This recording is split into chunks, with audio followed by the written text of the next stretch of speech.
to, one, help her see better. And actually, I take that back because her surgery also included her eyeball. So her eye actually was twitching as well. So when she would turn, it would kind of like do this little twitch, and she would look and it would do this little twitch. So we did reconstructive surgery on her eyes to better to better promote eyesight and eye awareness with Layla. So that's something very common. And the surgery was outpatient. She had it in conjunction with another surgery, which I'll talk about in a second, but it was outpatient. She didn't have much pain. It was just a matter of putting eye drops in her eyes every few hours, and within a week or two, she was fine. So I think that was one of the very minor surgeries that she had, but it made a world of difference because she was able to focus instead of her eye doing this shaking thing. She was able to focus on what she was looking at, which helped her also with her grabbing mechanisms, which I'll talk about more in a little bit. And again, this video might be long, just to kind of give you an overview, but then I'll have shorter videos to help with the different focuses I want to talk about. Because some children with Jacobsen syndrome have immune issues, they may be much more susceptible to infections. Ear and sinus infections are extremely common. My Layla gets sick every time someone else is sick, period. As she's in daycare, if kids are getting sick in daycare, you better believe that Layla's getting sick along with them. So she's very susceptible to ear and sinus infections as well as any colds. So if you have a child or an adult with Jacobsen syndrome, make sure that you're shielding them from any type of viruses, be it bacterial or infectional, as much as you can. Bacterial or viral, I should say. Some children will also have severe ear infections that may get to the point of hearing loss. Fortunately, that has not happened to Layla, but I can imagine that that is a very possible thing.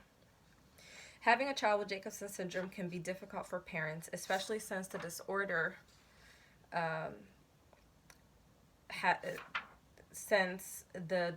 syndrome are born with heart defects. That's the way it's worded. Do not judge me. I read it as is. Some of these will need surgery to be treated. And this is when it talks about how most children with Jacobsen will die of heart complications before the age of 2 years old, which I remember reading this article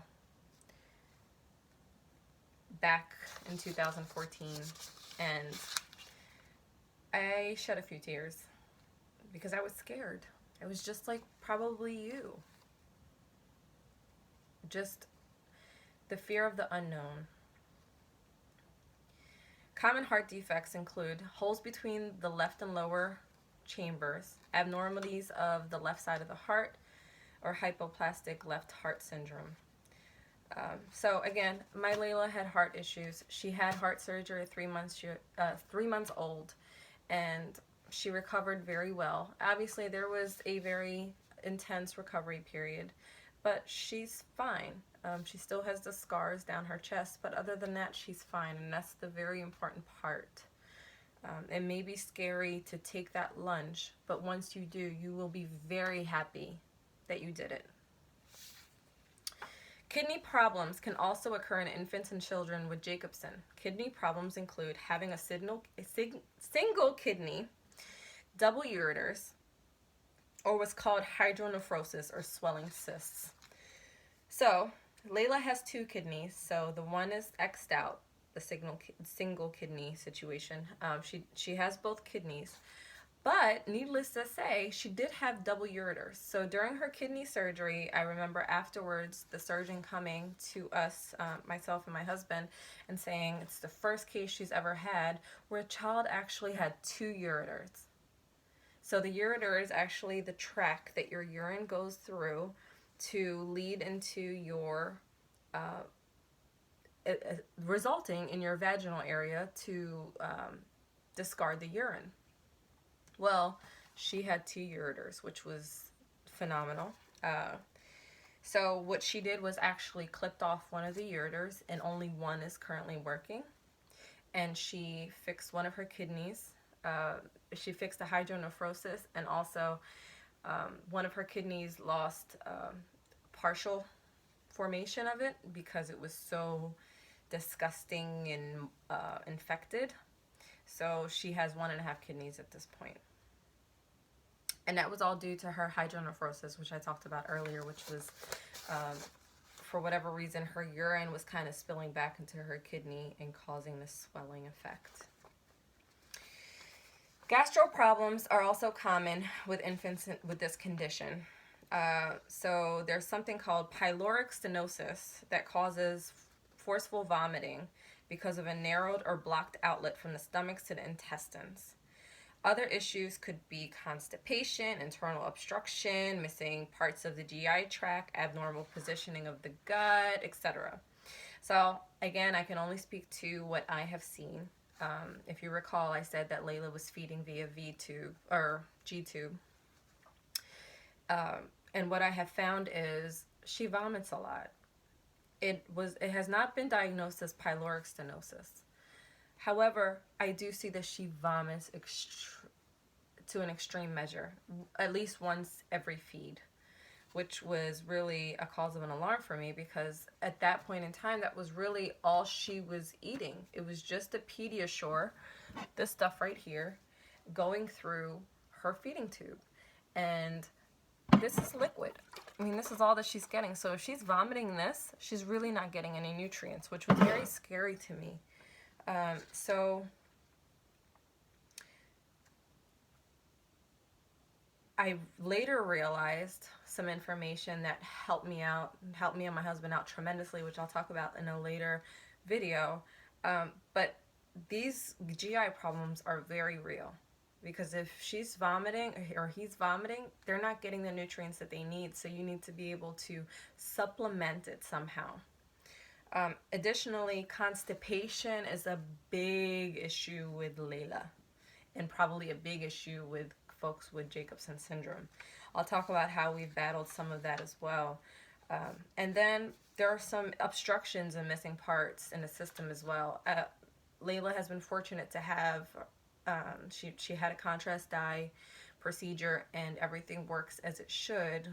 However, there may be kids that are missing some elements that could give them further complications.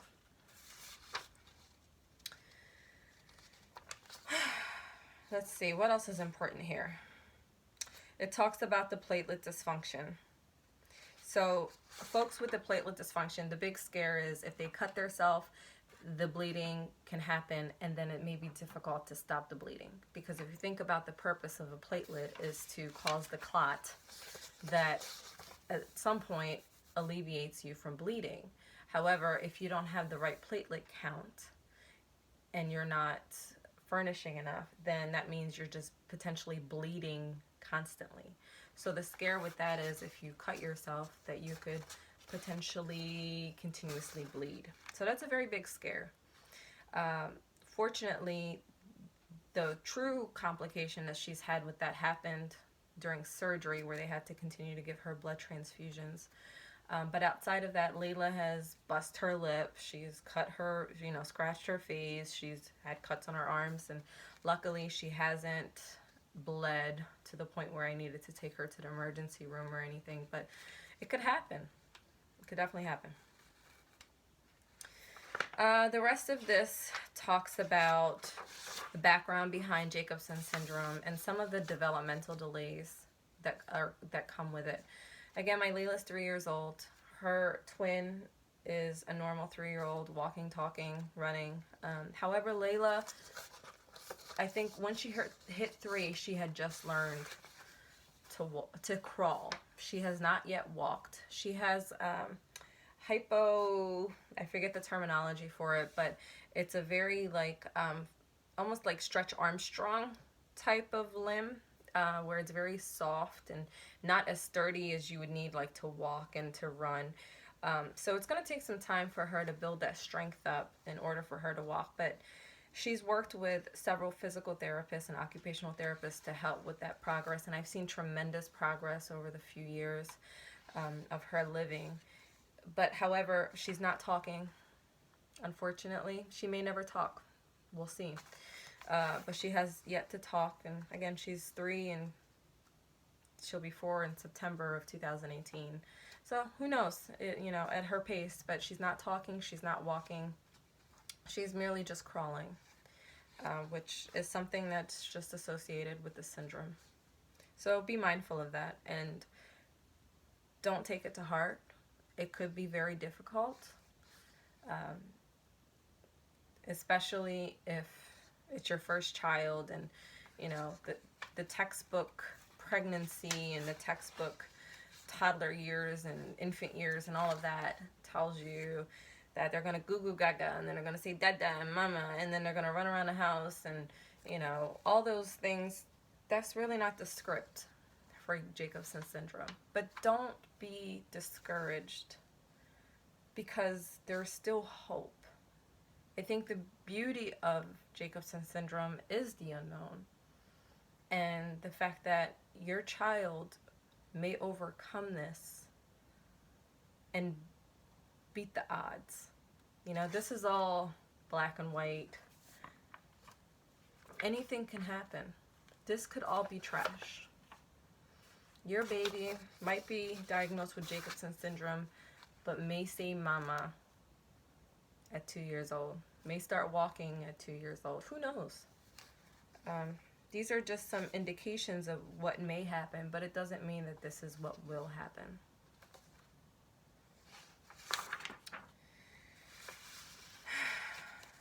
There are also some facial feature recognitions that come with Jacobsen syndrome.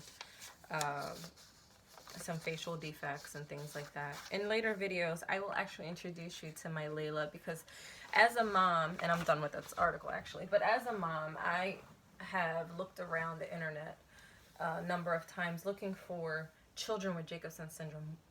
I'm interested. What do they look like? Are there any in their adult years? And I'll be honest, I could not find any. And it was very scary for me, because I'm like, okay, I can't find any adults online. I see like 1 or 2 pictures, but I don't see a video. I don't see how they're interacting. I don't see how they're able to engage, if they are. All that stuff is very hidden from me. And I don't know if I'm just not looking at the right sites, or don't have the right resources or links that I should be hitting. But, it is very scary, because it's like, is Layla one of the very few that are continuing to live? But that's very ignorant of me to say, but it's a very scary thing, and you base it on what you see. And unfortunately, I don't see much about Jacobsen syndrome. So that's really one of the big purposes for making this video, is because I want to talk about what I have experienced as a mom, and what my husband and I have been through with our Layla, and maybe we can unite with some other parents, or maybe we can educate or incite some other parents as to what has worked and what has not. In later videos, I'll talk about tips and tricks that have helped my Layla grow and have helped her be able to engage with her peers. I'll talk about resources that I was able to tap into that really caused me to come out of pocket $0, which was phenomenal. It's a very expensive thing too to have a child with Jacobsen syndrome. The medical expenses are through the roof, with just the maintenance of the feeds and the feeding tube, and then also the extra attention potentially with health care and doctor's appointments, and also health professionals. Like, she sees a PT, a speech therapist, an occupational therapist. The Maryland School of the Blind has seen her. But I definitely want to talk about this journey that my husband and I have been through, and hopefully we can help you. That's really the purpose of this. More videos to come. If you could subscribe. Let's learn about Jacobsen together, and maybe you guys know something that I don't know, and we can help out each other. I mean, if there's only